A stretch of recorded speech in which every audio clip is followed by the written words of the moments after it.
Okay, first of all, I'm gonna start with your first Turkey experience. You came to Fener in the middle of the season and impacted as soon as you arrived. I basically remember the game of Milano where you were like a chef on defensive end.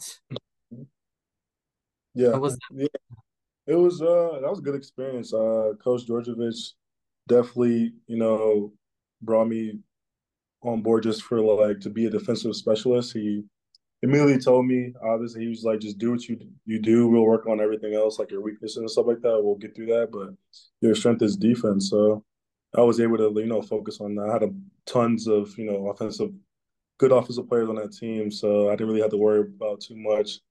So I knew where I could create an impact, and I was on defense. And once I was able to get back from injury, I was able to get a rhythm. And yeah, the Milan game was really good. I actually started out the game really tired, but then as the game would go on, I was able to like really, you know, lock in on defense and create an impact to get that win. yeah. And even though your game time decreased towards the end of the season, how do you remember that year? I mean, you were probably end up in the playoffs, but Russia attacked Ukraine and things got chaotic, and your wins against Russian teams didn't count. Right. Yeah, so I wasn't really there for the Russian wins, but I know I think we had gotten like 5 wins in a row when I was there. We had tons of injuries. We had Jan Vesely was out, Nando De Colo was out, so we kind of did hang our hat on just being like a defensive team. So and that's kind of how we mesh. We were led by Pierre Henry. He's a dog on the defensive end, so it was easy to play pick and roll defense with him. But yeah, we got some wins, and obviously with the rush thing happened, it kind of took us out of playoff contention, and kind of messed up our hopes and making early playoffs. But we were able to finish the season and get the Turkish League Championship. Yeah. After that Galatasaray choice, it's a bold choice actually. Hmm. Pissiolis was one of the biggest reasons that you were signed with them, but a big injury happened. Could you tell me what happened really? Yeah, so obviously I after Fener, I went to go play the summer league. So I didn't really get too much of like a break from my body, and obviously going into training camp for Galatasaray, I was a little bit fatigued, just not really getting that break and rest I needed to recover from the Fenerbahçe season. And yeah, it started out as a stress fracture. It was in a weird spot, my second metatarsal on my right foot. So it was either surgery or just conservative recovering and just taking like just wearing a boot. And I chose that route, obviously, but obviously me coming back, I still could feel the pain. Couldn't really move the way I wanted to. Couldn't play defense. Couldn't jump, and it just was like a lingering injury. And obviously, was trying different things before getting surgery. And then eventually, I had to get surgery in March to really, end that season and try to get ready for the next season. Huh. In last summer, Promote announced your transfer, but obviously you couldn't make it. Could you tell me about those times? Yeah, so I ended up having two surgeries on my foot. The first was in Istanbul. Came back kind of early, you know what I'm saying? So I signed with Promote knowing I would be recovering from the first surgery, but then a couple of weeks after I signed, um, the screws in my foot broke.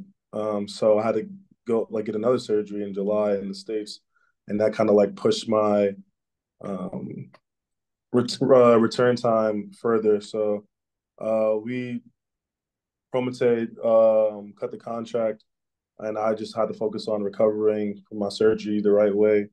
Um, and yeah, and that's what really led me into really taking my time with the second surgery and waiting all the way till now to come back. Yeah, I can imagine that it must have been hard for such a young player to be away from the courts for so long time, right? Right. Uh, No, for sure. I think it helped me.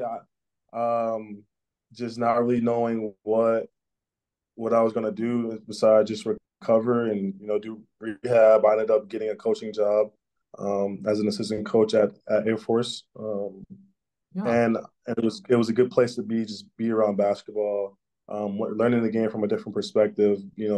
being around the coaches, being around obviously once I was able to be healthy, I immediately came back overseas. How does that happen? I mean, assistant coach Yeah. job.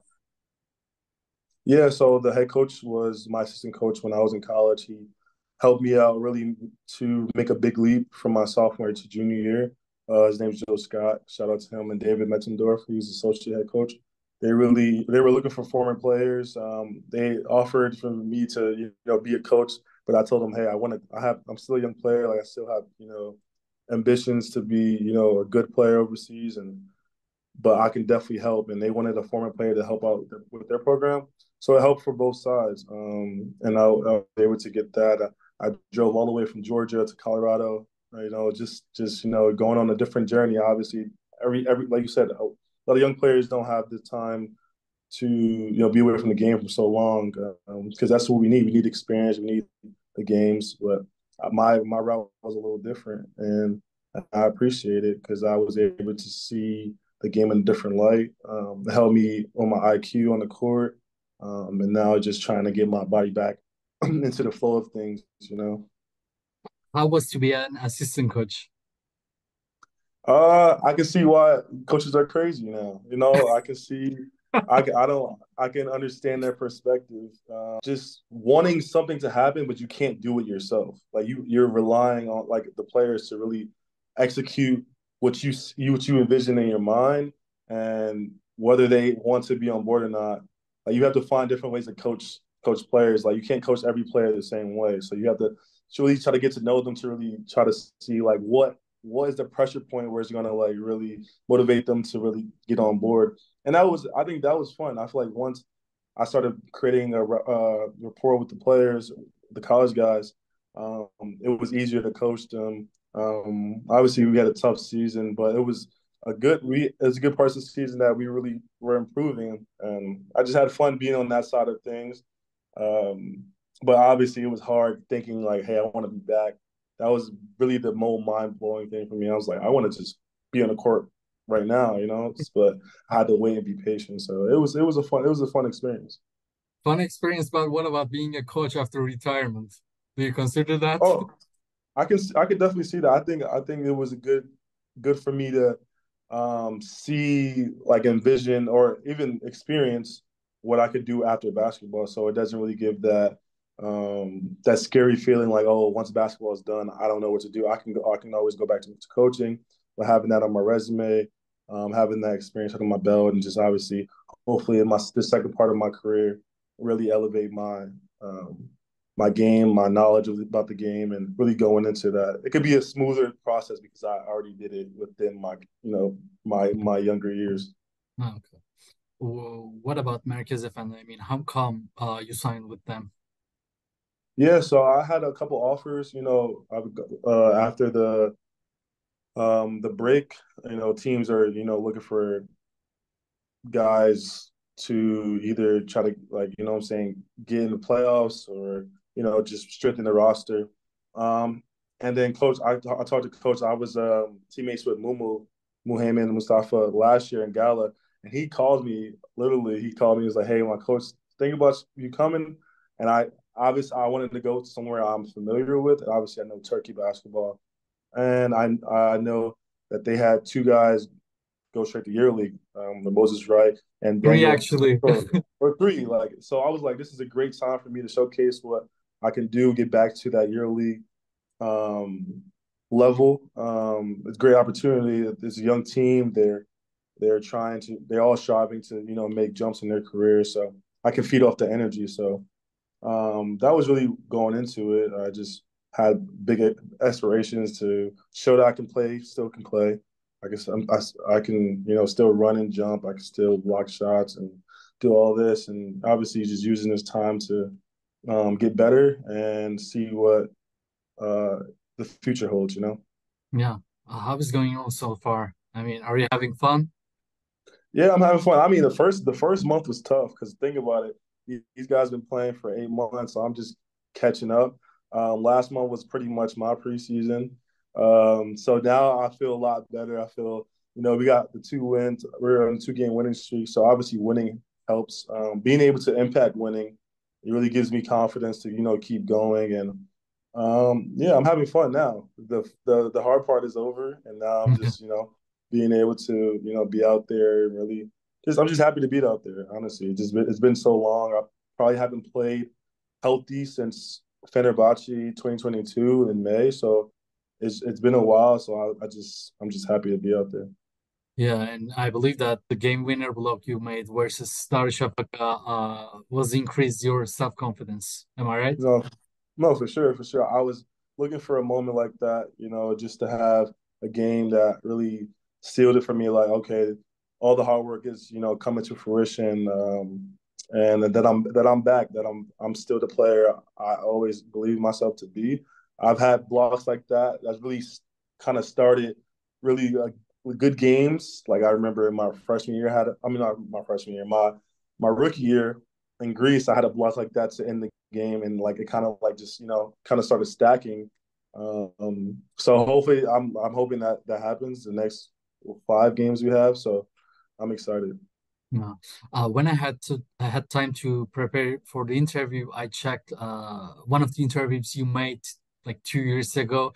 You said things were going well in Panathinaikos initially, but they started giving more game time to Papagiannis, and your second game was versus Fenerbahçe. But Papagiannis didn't play at the game because of foreigner rule. But did you want to play against him? Yeah, yeah. It's always fun playing against Big Pop. I mean, we practiced like together, so I had some type of familiarity with him and being on the court and stuff like that. But yeah, it would have been definitely fun playing against him. Yeah. And you once said, I want to be a legend like Kyle Hines, Ryan Dunston. And I believe this is still a target, isn't it? Yeah, yeah. I mean, obviously, I'm just waiting on the opportunity where I can be on the team. It's the right situation. We win games and solidify myself as a top defender. You know what I'm saying? A top big man in overseas. So obviously, I'm just still waiting. I've shown flashes, and now I just have to find a way to be more consistent and be the player I know I could be. Yeah. And the last question, Jehyve, Nigel Hayes scored 50 points Mhm. in a game, and you were at that level. How hard to score 50 points in a game? I mean, it's hard. I was in disbelief. I were in a hotel room and the guys was like, "Yo, Nigel scored 50 tonight." I'm like, "You're lying." Like 50 is crazy in Europe. Like it's like I seen he had 18 in the first quarter. Like I'm like, yeah, that's tough. Um, yeah, that's so tough. I commend him. That's a big honor. And yeah, I can't even see that happening like while being on the court. Like that's crazy. Thank you for your time. It was a pleasure, Jehyve. Thank you. I appreciate you.